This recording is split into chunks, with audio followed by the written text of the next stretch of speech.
जंगल के किनारे एक बूढ़ा बिल्कुल अकेला रहता था। वो गुजर बसर के लिए जंगली फल खाता और करीब ही बहती नदी का पानी और इसकी मछलियां भी इस्तेमाल करता।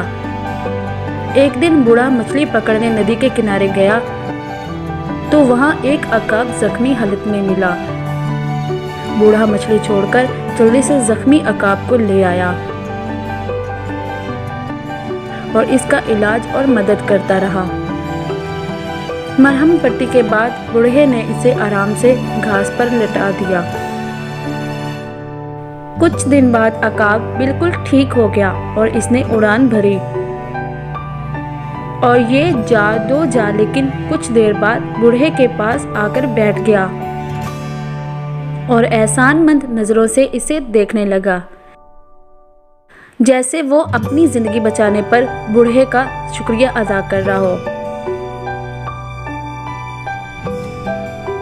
बूढ़ा इस वक्त मछली पकड़ने जा रहा था। चलते चलते बूढ़े की नजर अकाब के नाखूनों पर पड़ी। वो रुक गया और खुद से कहा, ओहो, ये तो इतने लंबे नाखूनों की वजह से कुछ भी नहीं खा सकेगा। ऐसे तो ये भूखा मर जाएगा। ये सोचकर बूढ़े ने झट से अकाब को पकड़ लिया।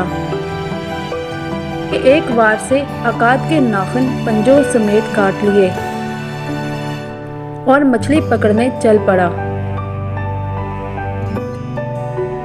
वापसी पर इसने अकाब को बेसुध पड़े देखा तो मुस्कुराने लगा और खुद से कहा, सोने दो, बेचारा थका हुआ है।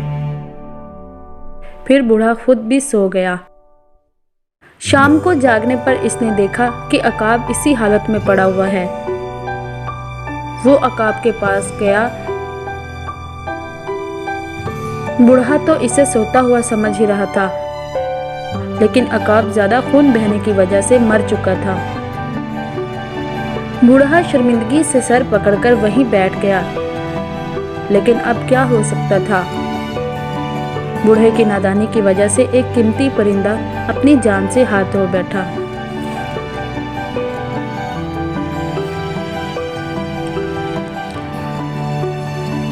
तो प्यारे बच्चों, अगर आपको हमारी ये वीडियो पसंद आई है तो इस वीडियो को लाइक करें और हमारे चैनल को सब्सक्राइब करें और बेल आइकन को ज़रूर प्रेस करें ताकि हमारी हर वीडियो की नोटिफिकेशन आपको मिलती रहे।